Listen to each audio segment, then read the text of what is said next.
Hi guys, and welcome to our next theoretical video. This video is going to be fully theoretical, and here I'm going to explain some fundamentals about web servers. What are they, how they are working, what they are used for, and why do we need to actually know and understand how can we hack them. So the web server, I think, is nowadays the most vulnerable and hackable platform or service, in other words, because it can store multiple functionality in there. It can store the web application itself, and basically there are a lot of vulnerabilities that can occur when engaging the web server. So I think it's really important to actually learn how you can hack the web server in order to get access to a system, because there can be multiple ways and doorways to actually create your way through the machine itself. So now let's just start by explaining what's a web server and how does it work. So basically the web server is just a server that can actually save and upload our files online. So let's say we have files, we have directories over there, and we want them to be online, to be visible by others. And by installing a web server, which is basically a simple software, this can be possible. So the web server is just software that gets all the files in the specified directory and just uploads them to a World Wide Web, so everyone can see it depending on what IP you've actually uploaded the files. Do you enable your firewall to actually allow connections? And just if everything's alright, the files can be accessible from everywhere around the world. So the web server is mainly used for storing such information, and in most cases the web server is storing pages, so like HTML pages and PHP pages, just the web applications, the website. This means the web application. So the web server is just storing that information to the online. It can store even directories, files, pictures, music and videos, just every file you can think of. The web server can store it online, so it can be accessible. Many web server has the option for downloading that file upon accessing them, but as we said, the main advantage of having web servers is to actually make your application, make your website public, to be able to visit from everywhere, and so on. People can use the web servers in order to access your web application and start using your web application. When the server is actually uploading pages, so like HTML pages, what does happen is basically the browser is somehow interpreting and compiling that pages, the code of that page, and it actually shows the results to you. So the web server is also making your machine to act like a server, like on a specified port, for example 80 or 8080. Now, the web server is actually forcing your machine to listen for a connection on that specific port, and when a connection comes, depending on what you configure it, the server is gonna either allow or block that connection. So basically your machine is now working as a server on that specific port. Keep in mind that nowadays every website you see and visit is actually hosted on a web server and is actually using the web server, no matter what the technology is and what the server is. For example, Apache or Nginx.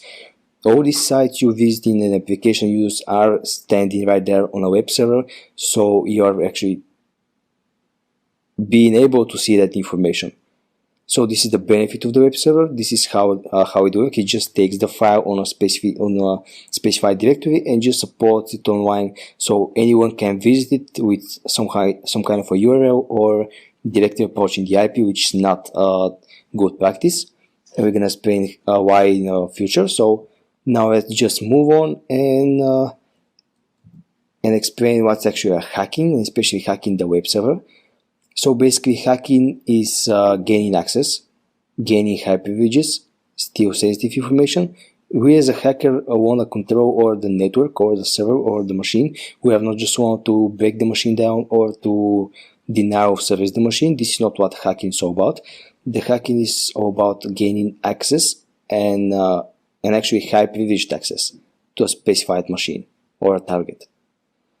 So therefore we can actually spread and control over the whole network, and this is what we as a as a hacker exactly wants.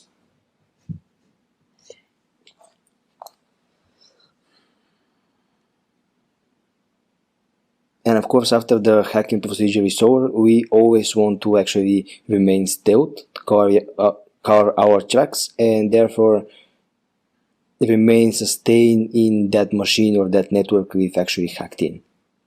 So we don't want to get caught, and we want only to be persistent there and to have the control anytime we want to whatsoever. So now we can talk about how can we actually hack a web server. So basically the hacking starts with very simple information gathering as always. Before we actually need to hack something, we need to know everything about the target. For example, IPs, records, DNS records, who is information, and just many more stuff. We've covered how can you actually gather information in the previous videos, but now we're just repeating that what we learned. So before actually hacking, we need to actually gather information about a server, either passive and active. And you know what's the difference? The passive is just collecting information from open source, but active is when we are directly interacting with the server and directly interacting with that IP. So if you're not sure what those two methods are, go back please and watch our information gathering video, where I'm explaining all you need to know about information gathering, and we can gather information for basically anything, no matter person, no matter machine, no matter servers, and just anything.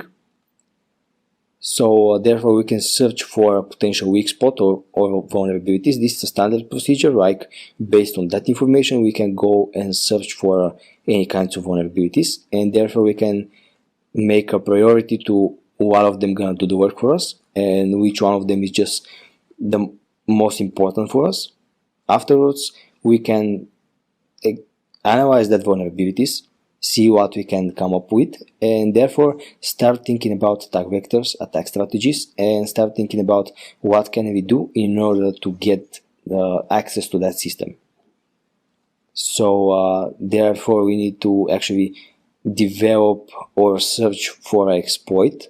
As we said, we can develop ourselves, which is harder of course, but the better choice, or we can search for exploits that are already available in the web, so we can actually download them and use them. And for example, the databases of the exploits are again running on web servers. They are just hosted on some kind of web servers, and so we can download even the exploits for the web servers from web servers. So we cannot use web without the web server. So they are quite important, they are everywhere, and that's why we need to learn how to hack them, because many vulnerabilities can occur when we encounter such server.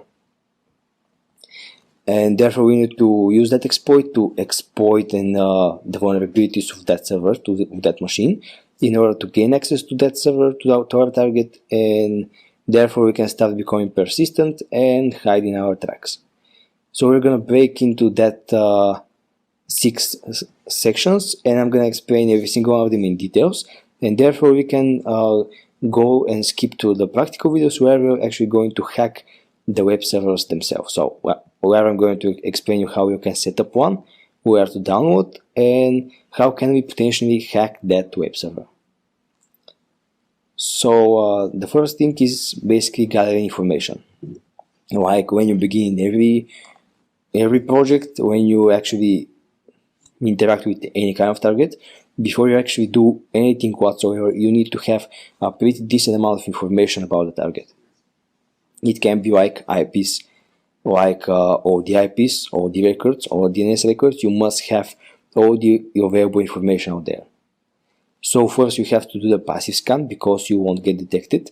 As we said before, when you are doing active scan, you have chances of being detected if you are not careful. So first we are going to do passive in order to stay safe and see what information can we get from the passive scan. So when we are basically targeting a web server, we need to actually see all about the IP address of the server. We can convert the IP address of the URL of the web server to an IP address with some tools, for example DNS dumpster, and therefore we can start analyzing if there are any additional web servers. Is the web server connected to any other server? Is the web server connected to any other web server? and therefore we can start searching for different pages, different directories.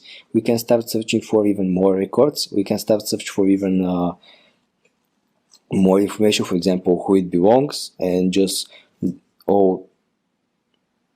many more stuff. And although we can even go and browse the web application that stands on that web server to see if we can find any value and vulnerable there. And for example, we can do the same procedure for every amount of web servers we found. For example, if we are targeting a huge domain, we can see that there are multiple web servers connected to that domain, and therefore we can start actually browsing every single one of the pages of the web application to see if we can find any valuable information, any vulnerable spots, so we can basically furthermore exploit them and gain access. So this is about passive information gathering, and about the active, we can use commands like ping to see the IP address of the web server. Therefore, we can try to interact directly with the IP, so there is instant one vulnerability found.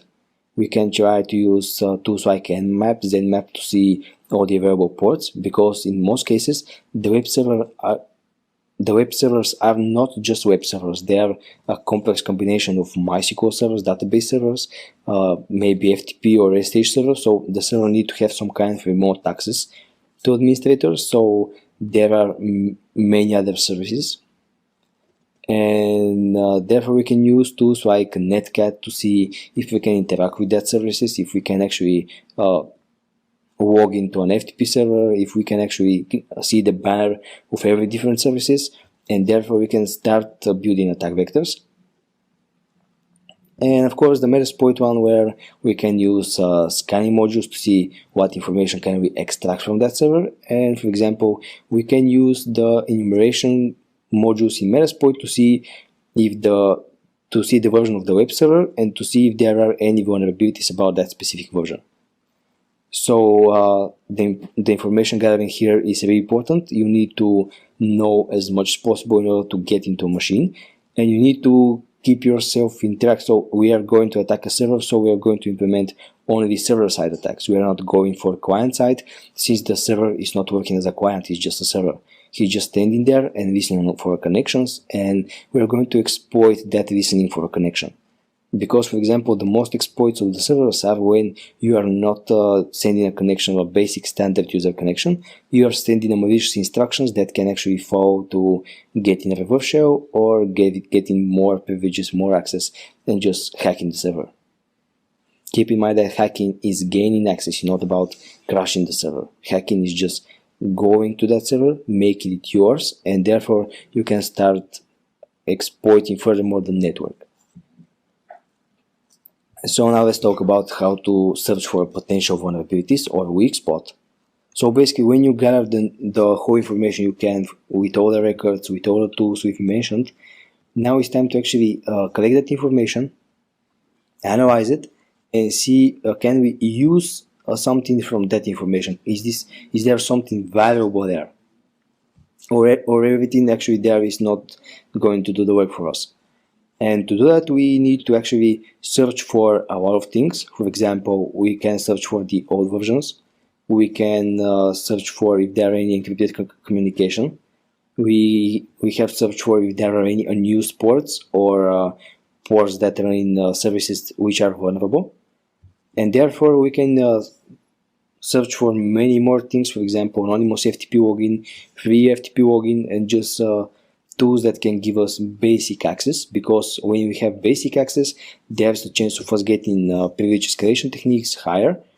So we need to either go for some basic access to the machine, or we have to go for the old versions where they're going to bring us some vulnerabilities out there.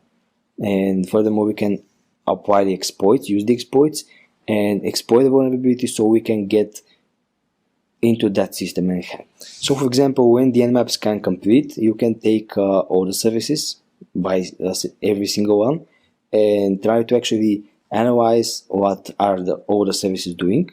And for example, the web servers are most likely Apache or Nginx, and therefore there's always a version about them. Therefore we can go and start analyzing the version. Are there any vulnerabilities, and if there are any, can they do the work for us? Because there are cases where The only vulnerabilities about that current web server is just DOSing, which actually is not going to do the work. But there are cases when you can find some vulnerabilities like buffer overflow, and therefore there's instructions about how can you implement and do such an attack. You can find vulnerabilities such uploading a malicious software, uploading a malicious file, and therefore remotely executing, gaining a reverse shell. And depending on that version, depending on that service, you can find a lot of vulnerabilities. Of course, you can search for tools like search exploit and manual checking in search engines, but we have to look for mainly the versions, and if the versions is not vulnerable to what we exactly want, therefore we can start actually hacking different services in order to gain access over the whole machine. Because if you gain access to the whole machine, we can access the web server as well, and we can control the web server as well. So mainly we are focused on that specific web server, but if we cannot find the vulnerability that suits our need, it's a good practice to go for other services. And of course, how can we seek for potential exploits using databases like search engines, or search engines can reference to all the databases, for example ExploitDB, Rapid7. We can use tools like search exploit. We can manually specify the versions and see if we can get any vulnerability for there. So checking for, we also have a video for vulnerability analysis. If you do not watch that, please go back and see that video, the theoretical one. There I explain all you have to do about analyzing vulnerabilities. So now let's move on into how we can exploit the web server. So basically, whenever we find an exploit, we can simply just run it and see can we do the work. That's the most obvious and simple scenario, and the scenario we are going for, because we want to lose some more time in searching for more exploits and more vulnerabilities. We just want to actually shoot one exploit and make it happen and make it to get a reverse shell and to gain access. So for example, if that's successful, great, we're okay, we're good to go, we're inside the system if that exploit works. But if it not works, we have to try every single possible logins where it's allowed to. For example, therefore, if the exploits didn't work, we can try for getting basic usual privileges there, right? For example, the basic user one. We can start going for FTP credentials, we can start going for some SSH credentials, we can use Metasploit to enumerate the SSH versions if it's vulnerable and allows to. And therefore we can try some simple SSH brute force, we can try some FTP brute forces to see some FTP default logins. Therefore we can go and visit the web applications and try logins over there, because from the web applications we can actually gain access and touch things in the bottom level, so the web servers and the other services to the machine. From the web application we can actually control and use the machine. So it's very good if we can actually manage to get something off from the web applications. So it's always a good practice to try all the possible logins where it's possible. Therefore, we need to actually specify and priority our exploits and actions. For example, if we have 3 exploits that can actually get a reverse shell, we have to go for the one that is most secured for us. So the most secured for us means more stealth, means that the exploit is less likely to break the system, and so the chance of us getting caught is smaller. So that's the way, the criteria where we need to actually sort our exploits and actions. We don't want us to get caught, so that's why we need to make a priority about every single action and every single exploit out there. So if everything fails from the above actions, now it's time to go for the web application itself, and therefore we can start and searching for different vulnerabilities, different exploits, and start actually attacking the web application, which is the topic for our next module. And there we're going to explain everything you need to know about the web applications. So for now we are just focused on the web server, on the network part of the servers, and so we are more focused about sending packets, sending malicious packets. That's all about networking exploits. But on the other side, in the web applications, we're going to be more focused on throwing different parameters, modifying requests, and you're going to see all that in future actions. So now let's move on into how can we become actually persistent when we actually get into a system, what can we do when we actually hack in, and how we can actually secure ourselves for future actions.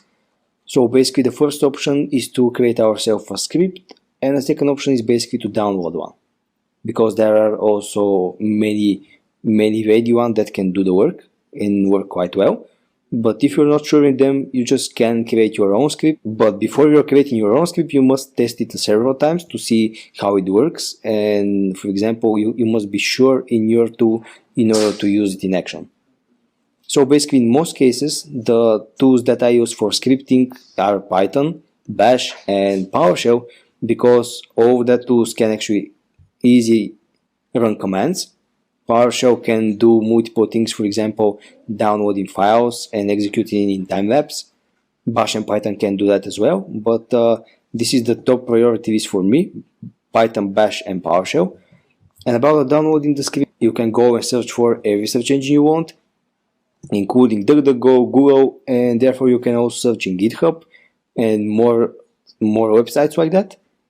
But the way you can go and become persistent is basically when you create a script or download a script, and that script is actually executing and giving the machine the instructions every single time. So there is two ways of actually become persistent. One way is where you are actually forcing the machine to connect to you, get in reverse shell, like in some kind of a time lapse. And the other method is when you are actually set some vulnerability out there so you can exploit it whenever you want. So we have to choose between the two options. One of the options is forcing the machine to get a reverse shell to you anytime in a time lapse. So be careful, because the bot methodology can actually review your disguise, and therefore you can lose your control to that machine whatsoever. You have to be really careful and choose your method twice, because for example, when you are setting a vulnerability on that machine and you are exploiting that vulnerability every time you actually want to get access to that machine, you are stored in some kind of a log files. You can actually get triggered, and the attention can come to you, so you can get revealed. So you have to be careful. You have to choose the vulnerability very wise, very careful, in order to actually be protected from that kind of things. You won't get caught at all. But on the other side, when you are forcing the machine to actually connect to you in some kind of a time lapse, you are actually doing quite the same thing. You can actually force someone to see what's happening and what's that strange activity with that machine. You can actually reveal our disguise as well. So you have to be really careful about choosing what technology you want to implement there, and choosing what methodology you want to actually use for becoming persistent. You're gonna see all that in future practical videos. We're gonna demonstrate both of those ways, and therefore we're gonna analyze and closely look what can we upgrade and do more sufficient. Now let's talk about how can you hide your tracks. And for example, we can delete all the log files when we connect that machine. So now in that state we already connected to that machine, so we can, for example, delete the log files if there are any. We always want to check if there are any log files, and there are logs in for example, in Unix they are located in /var/logs. In Windows we can access them through administrative tools, or in C Windows System32, and therefore we need to actually see and specify and delete actually the log files, so we are not actually written anywhere. So if anyone see the log file, he won't see our presence there, because they generate automatically. They generate really huge information in every single second, and so on. We're gonna actually hide our tracks by deleting that kind of log files, especially if they are responsible for logging all the networking out there. Therefore, we can remove any files that were stored during the attack.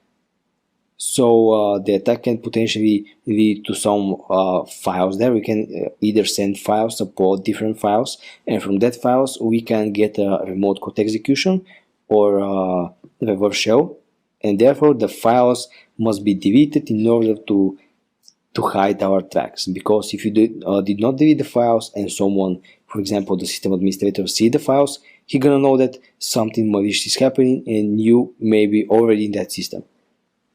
So deleting this file is kind of important, it's kind of crucial. So you always want to hide your track and delete every single file possible, every single file generated by you, of course.